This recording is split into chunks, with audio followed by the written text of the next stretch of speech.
Fund को लेके कई तरह के सवाल लोगों के रहते हैं कि आखिर जैसे कि अगर हम चूज़ करें तो हम बड़े कंफ्यूज होते हैं कि किस में हम इन्वेस्ट करें। देखिए, आपके ऊपर डिपेंड करता है कि आप अपने पैसे पे कितना रिस्क लेना चाहते हैं। अगर आपको लगता है कि मुझे बहुत ज़्यादा रिस्क नहीं लेते तो आपको रिटर्न भी मार्केट में कम मिलेगा। अगर आप बिल्कुल भी रिस्क नहीं लेते तो आप डेट फंड की तरफ जाइए, जहाँ पे आपको 7 से 8% रिटर्न मिलेगा साल का। लेकिन अगर लंबे अवधि के आप प्लेयर हैं, इन्वेस्टर हैं, तो आपको लार्ज कैप या मिड कैप में आपको इन्वेस्ट करना चाहिए, जहाँ पे आपका तकरीबन 12 से 15% रिटर्न 10 से 12 साल में मिल जाएगा आपको, राइट। जहाँ पे फंड चूज़ करने की ज़रूरत है, आप अच्छे फंड्स मार्केट में अवेलेबल है। आप फ्लेक्सी कैप में जाइए, आप लार्ज कैप में जाइए, आप मिड कैप में जाइए। एक मेरा जो फेवरेट वो मल्टी कैप है। मल्टी कैप में क्या होता है कि जो मल्टी कैप के जो फंड मैनेजर है, आपके फंड को बहुत ही सिस्टमेटिक परफॉर्म करवाते हैं। वो क्यों करवाते हैं? क्योंकि जब भी आप मल्टी कैप फंड में इन्वेस्ट करते हैं ना, तो 25% जो है वो लार्ज कैप में चला जाता है, 25% वो मिड कैप में चला जाता है, 25% वो स्मॉल कैप में चला जाता है। यानी मार्केट के हर लेवल का बेनिफिट मिल गया। एंड जो 25% पैसा बचा हुआ है वो अपॉर्चुनिटीज़ फंड में जो फंड मैनेजर है अपने हिसाब से इन्वेस्ट करते हैं। अच्छा, तो उसमें ये होता है कि आपका फ़ायदा काफ़ी है। मतलब फायदे ही फायदे इसमें मिल सकते हैं, जिस तरीके यस से यस आपने यस बताया कि अलग अलग फंड में अगर पैसा लगाएं तो यस। ठीक है। मुझे लगता है कि जो क्वेश्चन लगातार मैंने देखा था पिछले पॉडकास्ट में ना, कई तरह के सवाल लोग यही पूछ रहे थे कि सर मैं किस में पैसे लगाऊं। तो मुझे लगता है उन दर्शकों को ये सवाल का जवाब मिल गया होगा। चलिए आते हैं अब स्टेप अप पे ही आते हैं सर। जैसे कि हम इसकी खूबसूरती को लेकर बात कर रहे हैं कि देखिए इसके तो बहुत तरह के फ़ायदे ही फ़ायदे हैं, और कॉपर्स तैयार करना एक अच्छा वो भी बहुत ईजी हो जाएगा।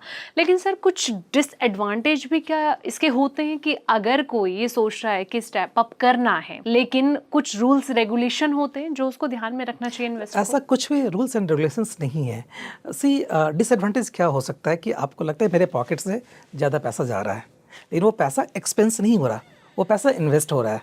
एक्सपेंस और इन्वेस्टमेंट में फ़र्क है। एक्सपेंस में एक बार आपके पॉकेट से निकल गया तो वापस नहीं आ सकता। इन्वेस्टमेंट में क्या है, आपका पैसा बढ़ के वापस आएगा इन्वेस्टमेंट में।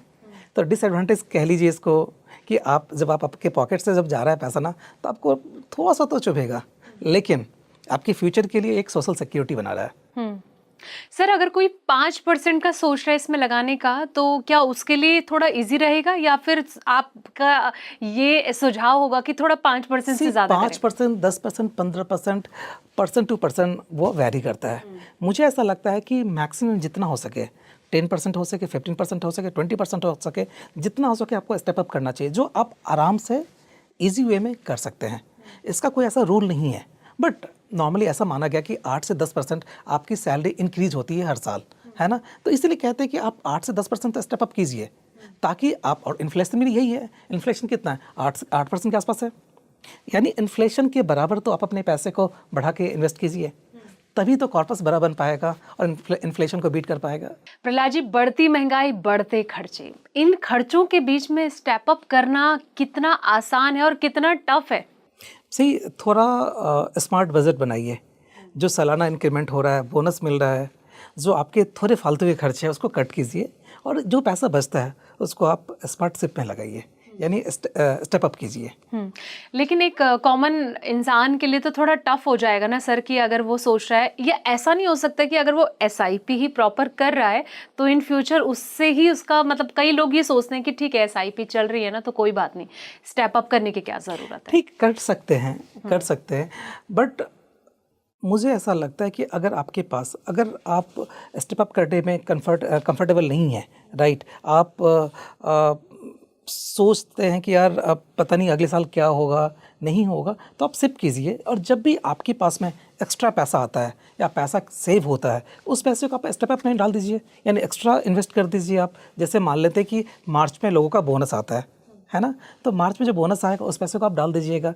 आप कमिटमेंट मत कीजिए कि आपको हर महीने एक्स्ट्रा पे करना है, बट जब भी आपके पास में इसमें पैसा आता है, या जिस महीने आपको लगता है कि एक एक्स अमाउंट का बजट था, उसमें कुछ पैसे बच गए, उस पैसे को आप इन्वेस्ट कर दीजिए। तो यही आपका स्टेप अप इन्वेस्ट हो गया कि जब भी आपके पास पैसे बचते हैं या कहीं से आते हैं, या वो बोनस के रूप में आते हैं, इंक्रीमेंट के रूप में आते हैं, उस पैसे को आप इन्वेस्ट कर दीजिए।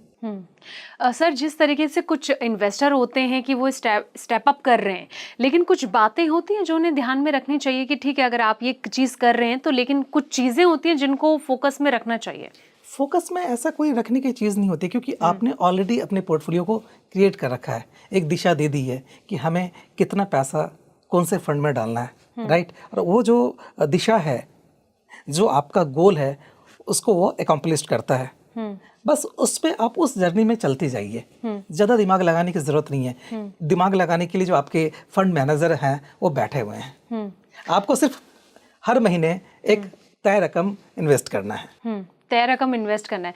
सर आजकल जैसे कि इसका क्रेज़ भी बहुत तेज़ी से बढ़ रहा है, लोग काफ़ी ज़्यादा इसके बारे में जानने की जिज्ञासा रख रहे हैं, इसमें कहीं ना कहीं इन्वेस्ट करने की सोच रहे हैं। तो आप जिन लोगों ने अभी तक इसमें इन्वेस्ट नहीं किया, उनको लेकर क्या कहेंगे? वो बहुत गलत कर रहे हैं मुझे लगता है अपनी फ्यूचर के साथ, क्योंकि फ्यूचर में आपको पैसा ही साथ देगा, राइट।